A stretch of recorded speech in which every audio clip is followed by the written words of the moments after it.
Nous le connaissons comme étant le 15e d'une famille de 19 enfants. Son père s'appelait Samuel Wesley et sa mère Suzanne Wesley.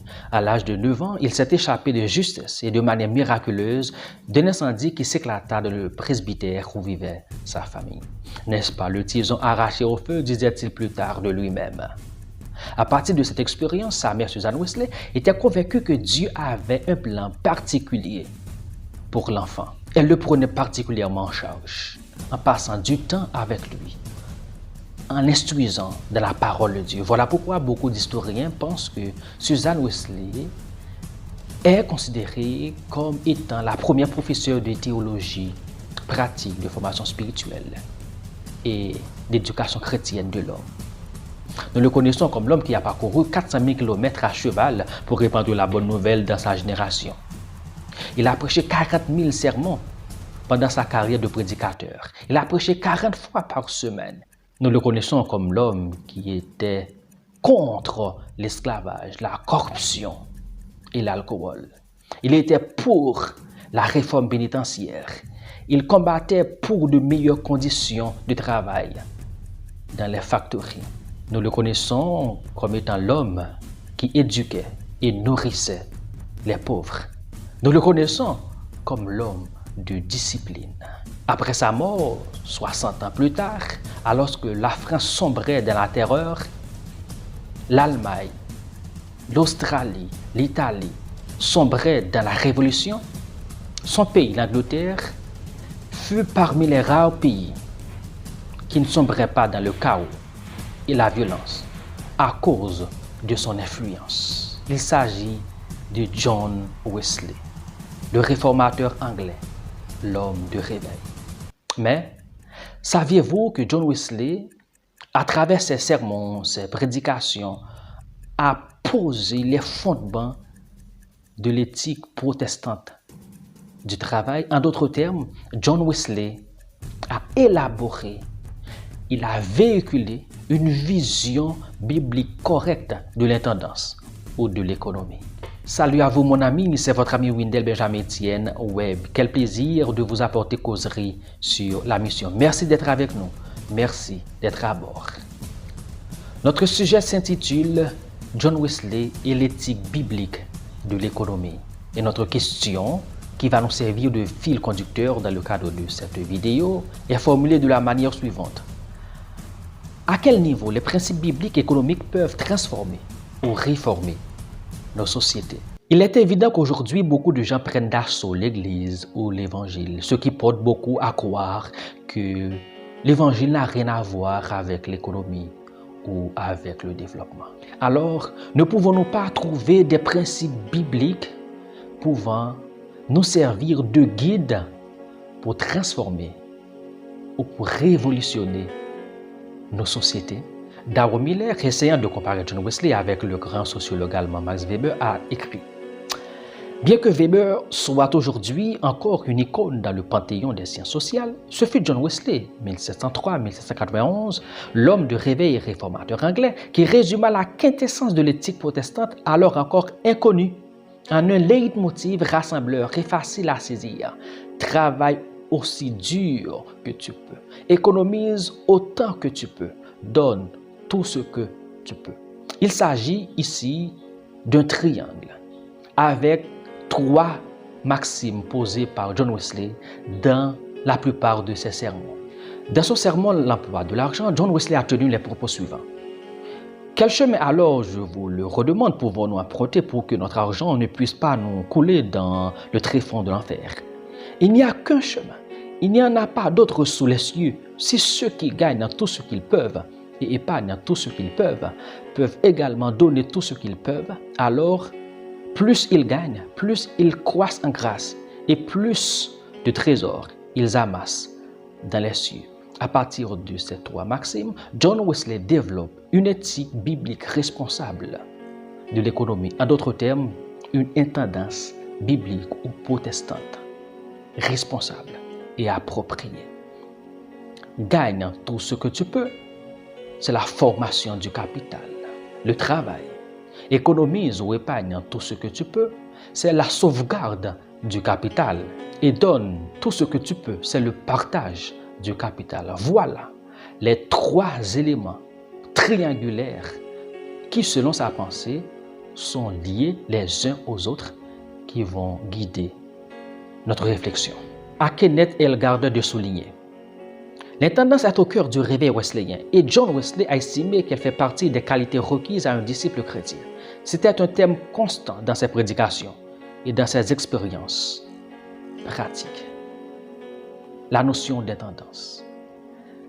Voyons ce qu'est l'économie en termes de définition étymologique. L'économie vient du mot grec oikonomia, composé de deux mots, oikos, maison, et nomos ou nomia, norme, règle. Donc, l'économie, c'est la règle qui gère la maison. En d'autres termes, l'économie, c'est la gestion ou l'intendance ou l'administration de la maison. La définition même du concept économie concorde de manière parfaite avec la pensée biblique de l'économie. Voyons d'abord la première maxime: gagne en tout ce que tu peux. En évoquant cette maxime, John Wesley pose comme valeur fondamentale de l'éthique biblique ou de l'éthique protestante le travail. Le travail, c'est une valeur fondamentale. En posant cette maxime, John Wesley fait miroiter l'idée de la propriété privée, l'économie du marché, la responsabilité personnelle et communautaire. Gagne tout ce que tu peux nous invite également à penser à la gestion de la création. Dans ce contexte, Darrow Miller écrit: l'homme devant Dieu en tant qu'intendant de la création a été conçu pour travailler. Notre vie de travail est un appel qui affirme notre dignité et glorifie le travailleur divin. Trois éléments importants à prendre en considération. D'abord, l'homme est né pour travailler. L'homme doit travailler. C'est le travail que Dieu établit comme norme pour que l'homme puisse gagner sa vie et pour qu'il puisse être utile à l'humanité. Dieu est un travailleur. Il s'est reposé de ses actes créateurs, mais il intervient dans l'histoire humaine. Il continue de travailler. Donc Dieu est un modèle de travailleur. L'homme doit travailler. Le deuxième élément, c'est le travail fait notre honneur. Le travail contribue à notre dignité. Le travail donne de la dignité à l'être humain. Et le troisième élément, c'est la finalité du travail. Le travail consiste à glorifier Dieu. Voilà pourquoi dans 2 Thessaloniciens chapitre 3, le verset 10, apôtre Paul exhortait les chrétiens de Thessalonique en ces termes: si quelqu'un ne veut pas travailler, qu'il ne mange pas non plus. À souligner, si quelqu'un ne veut pas travailler, pas si quelqu'un ne peut pas travailler, mais si quelqu'un ne veut pas travailler. Et dans 1 Timothée chapitre 5, le verset 8, Paul soutient: si quelqu'un n'a pas soin des siens, et principalement de ceux de sa famille, il a renié la foi et il est pire qu'un infidèle. Donc à partir de cette maxime « gagne en tout ce que tu peux », John Wesley faisait la promotion du travail. Le chrétien doit être un rude travailleur. Il doit travailler de manière assidue pour gagner sa vie. Cependant, le travail ne doit pas devenir pour l'être humain ou pour le chrétien une idole. C'est dans ce contexte que Lee Hardy, dans son ouvrage « La trame de notre monde », écrit: lorsque la vertu du travail assidu se transforme en vice d'asservissement à la réussite, il est possible qu'il y ait un problème spirituel sous-jacent qu'il faut examiner. Le travail occupe une place importante dans la vie, mais il n'est pas toute la vie. Et Lee Hardy poursuit: ceux qui recherchent avidement le succès professionnel et la promotion sociale laissent souvent derrière eux des mariages brisés, des enfants pleins de ressentiments, des amis laissés pour compte et un Dieu mis sur la touche. Ils se tournent souvent vers l'alcool pour soulager le stress ou la drogue pour éviter l'épuisement. Ils vivent dans l'appréhension constante de l'échec et sont tributaires de l'appréciation des autres. Leur vie est remplie d'inquiétudes et prise dans les mailles de la vanité et de l'hypocrisie. La maxime de John Wesley et cette avancée de Lee Hardy nous invite à développer en tant que chrétiens une éthique biblique du travail. C'est pourquoi dans 1 Corinthiens chapitre 10, le verset 31, Paul écrit: soit donc que vous mangiez, soit que vous buviez, soit que vous fassiez quelque autre chose, faites tout pour la gloire de Dieu. Cette avancée de Paul nous invite à ne pas développer une dichotomie quant à notre vie en tant que chrétien, c'est-à-dire scinder notre vie en deux, en vie spirituelle, sacrée, et vie séculière. Le chrétien, le disciple de Jésus-Christ, n'a qu'une seule vie. Nous n'avons pas une vie séculière, d'une part, et une vie spirituelle ou sacrée, d'autre part. Le commerçant chrétien fait un travail à plein temps. Il travaille à plein temps. Donc, nous devons examiner et réexaminer certains concepts comme le travail à plein temps ou bien le ministère à plein temps. Tous les chrétiens, dans leur lieu de travail, sont des chrétiens à plein temps. Nous sommes dans le ministère à plein temps, quoi que nous fassions. Dans ce contexte, notre milieu de travail doit être un lieu d'adoration. Selon la pensée de Lee Hardy, une conception appropriée du travail doit permettre à l'homme de réaliser sa vocation en prenant en compte toutes les dimensions de l'être humain. Dans cette même logique, le diplomate, l'ancien Premier ministre, le théologien réformateur néerlandais a écrit « Où que l'homme se trouve, quoi qu'il fasse, quelle que soit l'occupation de ses mains dans l'agriculture, le commerce ou l'industrie, ou de son esprit, dans les arts ou la science, dans tout ce qu'il fait, il se tient constamment devant la face de Dieu. Il est entièrement au service de Dieu. Il doit obéir strictement à son Dieu et par-dessus tout, il doit viser la gloire de son Dieu. Donc travaille autant que tu peux. Encourage tes enfants à travailler. Encourage les membres de ton église à travailler. Et ceci de manière assidue en faisant de l'équilibre. Je n'ai point honte de l'évangile. Je crois, donc je parle et je m'engage. Je refuse de gaspiller ma vie et de quitter cette planète sans rejoindre Dieu de son mouvement missionnaire dans le monde. Car la moisson est grande, mais les ouvriers sont si peu. Peuple de Dieu, réveillez-vous, rejoignez le mouvement. Exécutons sans délai notre grand mandat missionnaire, consistant à faire de toutes les nations des disciples à la gloire de Jésus. Nous sommes tous concernés. Plus que jamais, ce monde déchu a besoin de Jésus. Voyons maintenant la deuxième maxime. Épargne tout ce que tu peux. Il y a quelque chose de très profond dans cette maxime. John Wesley nous donne une perspective linéaire de l'histoire en termes de passé, de présent et de futur. C'est-à-dire, l'histoire mène quelque part. Et puisque l'histoire mène quelque part, et nous ne savons pas en réalité de quoi demain sera fait, nous devons économiser, nous devons épargner. C'est la prévoyance. Non seulement nous devons épargner pour faire face aux aléas de la vie, aux imprévus, aux inconnus, mais également pour investir dans le royaume de Dieu, pour soutenir nos familles, etc. Épargne tout ce que tu peux. Dans cette maxime, John Wesley ne prône pas une course effrénée vers la richesse. Il ne prône pas l'avidité non plus. Au contraire, il prône un mode de vie simplifié. C'est un avertissement contre l'extravagance, contre l'opulence, etc. Épargne tout ce que tu peux n'est pas une invitation à accumuler juste des richesses. C'est pourquoi John Wesley a soutenu: épargnez autant que vous pouvez en supprimant toutes les dépenses insensées qui ne servent qu'à satisfaire soit le désir de la chair, la convoitise des yeux ou l'orgueil de la vie. Ne gaspillez rien au nom du péché ou de la folie, que ce soit pour vous ou pour vos enfants. Puis, donnez autant que vous pouvez. Ou en d'autres termes, donnez tout ce que vous avez à Dieu. Gagner, épargner, donner sont tous des moyens de se dévouer à Dieu. Cette maxime épargne tout ce que tu peux prend le contre-pied de l'hédonisme. Mangeons, buvons et réjouissons-nous, car demain nous mourrons. En réalité, si nous n'économisons pas, si nous n'épargnons pas, nous pouvons dire plutôt, à la manière de Darrow Miller, mangeons, buvons et réjouissons-nous, car demain nous serons pauvres. C'est pourquoi dans Proverbe 21, le verset 20, il est dit: de précieux trésors et de l'huile sont dans la demeure du sage, mais l'homme insensé les engloutit. Voyons maintenant la troisième maxime. Donne tout ce que tu peux. L'histoire retient ceci de John Wesley. Étudiant à Oxford, il vivait avec 28 livres sterling par an.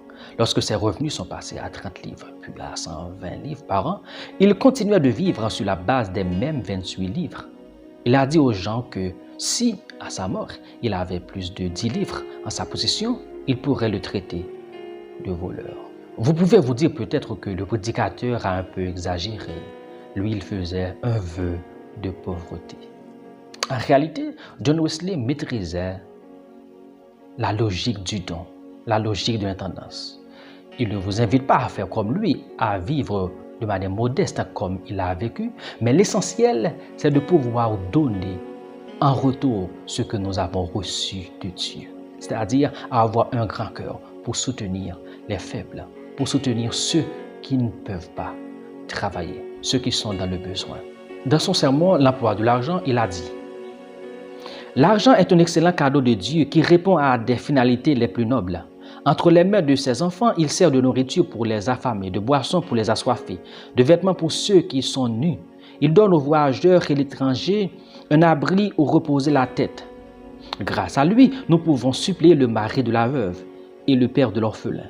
Nous pouvons servir de défense à l'opprimé, de canal de santé aux malades, de soulagement à ceux qui souffrent. Il peut être les yeux de l'aveugle, comme les pieds du boiteux. Oui, un levier contre les portes de la mort. Dans ce contexte, notre rapport avec l'argent ou bien notre manière de gérer l'argent dit beaucoup sur notre caractère chrétien, sur notre maturité chrétienne. Nous ne sommes pas seulement appelés à former le capital ou bien à multiplier des richesses, mais aussi à investir, à donner. À ne pas oublier l'exhortation que Paul adressait aux chrétiens de Thessalonique. Si quelqu'un ne veut pas travailler, qu'il ne mange pas. Dans ce contexte, il y a certaines personnes qui méritent d'être aidées. Ce que Dahomey appelle les pauvres méritants. Ce sont des gens qui ne peuvent pas travailler en réalité. En réalité, John Wesley ne faisait pas la promotion du nivellement par le bas dans le contexte de l'Évangile. Il n'interprétait pas de manière maladroite les propos de Jésus: heureux les pauvres en esprit, car le royaume des cieux est à eux. Au contraire, son approche était holistique. Il n'a pas seulement prêché l'Évangile, mais il a aussi éduqué et enseigné à travers les classes qu'il a fondées. Il a fondé une clinique gratuite, une école, une coopérative de couture et un organisme de prêt aux pauvres. Donc, le rapport de John Wesley avec les pauvres n'était pas un rapport de pitié. Au contraire, c'était un rapport d'amour, car pour lui, la compassion, c'était de compatir avec les pauvres. Il ne se contentait pas seulement de les prêcher l'Évangile, mais aussi de les montrer la voie à suivre pour qu'ils puissent gagner dignement leur vie à la gloire de Dieu. Kenneth Gardner nous donne une perspective du don dans la tradition wesleyenne de la manière suivante. Donner puise ses racines dans l'essence même de Dieu. Donner est indispensable aux disciples chrétiens. Donner suppose plus que les produits de notre labeur. Donner implique l'amitié avec les pauvres. Donner va plus loin que la charité individuelle pour bâtir des collectivités de shalom, des communautés d'interdépendance, de justice et de compassion. Paul, dans 2 Corinthiens chapitre 8, le verset 9 nous dit: car vous connaissez la grâce de notre Seigneur Jésus-Christ, qui pour vous s'est fait pauvre, de riche qu'il était, afin que par sa pauvreté, vous fussiez enrichis. Donc, dans la perspective de l'intendance chrétienne, le chrétien est appelé non seulement à faire de l'argent ou à travailler pour gagner sa vie, à économiser ou épargner, mais aussi à investir dans le royaume de Dieu, à investir pour le progrès de l'humanité, à investir pour soutenir, pour aider ceux qui sont pauvres. Car Dieu, le plus grand des donateurs, nous a tout donné. Il nous a donné ce qu'il avait de plus cher, son Fils unique. Et Jésus-Christ a donné sa vie en rançon pour racheter l'humanité. Nous devons suivre son exemple en donnant ce que nous avons reçu de lui. Dans Galates chapitre 6, les versets 9 et 10, Paul nous dit: ne nous lassons pas de faire le bien, car nous moissonnerons au temps convenable, si nous ne nous relâchons pas. Ainsi donc, pendant que nous en avons l'occasion, pratiquons le bien envers tous, et surtout envers les frères en la foi. Et un autre verset très important à souligner, c'est Actes chapitre 20, le verset 35, qui nous dit: Je vous ai montré de toute manière que c'est en travaillant ainsi qu'il faut soutenir les faibles et se rappeler les paroles du Seigneur qui a dit lui-même, « Il y a plus de bonheur à donner qu'à recevoir. Il y a plus de bonheur. » Un célèbre psychanalyste américain, Karl Menninger, a souligné ceci. Donner est un critère de santé mentale. Il y a du bonheur à donner. Quel bonheur avait Dieu de nous donner ce qu'il avait de plus cher, Jésus-Christ, son Fils unique. Quelle joie! Nous sommes heureux, nous sommes bénis quand nous partageons ce que nous avons reçu de Dieu aux autres. Et au grand apologète C.S. Lewis de souligner. La charité donnée aux pauvres est une partie essentielle de la morale chrétienne. Je ne crois pas qu'on puisse fixer combien nous devrions donner. J'ai grand peur que la seule règle valable soit d'offrir plus qu'on peut épargner. Si nos dons n'entraînent pour nous ni privation ni gêne, j'ose prétendre qu'ils sont trop faibles. Il devrait y avoir des choses que nous aimerions faire et auxquelles nous renonçons parce que la somme consacrée à nos buts charitables en exclut la possibilité. Lewis nous invite à donner jusqu'à faire des sacrifices, jusqu'à renoncer parfois à des priorités personnelles. Et le don aux autres doit se faire dans l'amour. Darrow Miller a souligné. L'économie biblique ne se polarise pas sur le moi, mais sur Dieu par l'adoration, sur les autres par le service et sur la création par l'intendance. Kenneth résume la pensée et le mode de vie du réformateur anglais John Wesley en ces termes. Sa résistance farouche à la traite des esclaves, au trafic d'alcool, au taux d'intérêt excessif pour les prêts accordés aux pauvres et sur les autres produits de base de la vie économique britannique au XVIIIe siècle constituait la marque de son intendance. La tradition wesleyenne suppose être la voix des sans-voix, user de nos idées et notre influence pour bâtir des communautés qui reflètent le règne de justice, de générosité et de joie de Dieu. Revenons à notre question.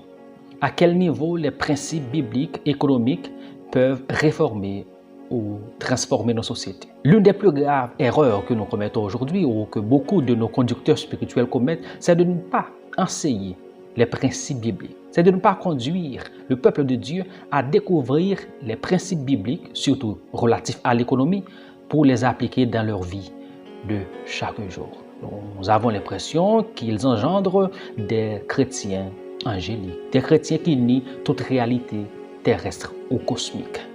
Oui, la mise en application des principes bibliques relatifs à l'économie tels que John Wesley les a enseignés, travailler, épargner, donner, peut nous aider à construire des sociétés plus justes, des sociétés plus compatissantes, des sociétés qui reflètent la gloire de notre grand Dieu. Voilà le réveil dont nous avons besoin aujourd'hui. Des disciples de Jésus-Christ, engagés, qui sont conscients des principes bibliques et qui les appliquent dans leur vie de chaque jour. La Bible a beaucoup de choses à nous apprendre. Elle a beaucoup de choses à nous enseigner sur l'économie, sur la manière de gérer notre vie et notre rapport avec la richesse. En fin de compte, les dernières paroles de John Wesley étaient « Le meilleur de tout, c'est que Dieu est avec nous. Au-delà de nos présuppositions théologiques, au-delà de nos idées divergentes, au-delà de nos divergences doctrinales, le plus important, c'est que Dieu est avec nous. » Voilà la promesse que Jésus a faite à ses disciples, à nous aujourd'hui. Je suis avec vous tous les jours, jusqu'à la fin du monde. Merci de m'avoir suivi. Que le Seigneur nous rende dignes de son appel, qu'il nous inspire.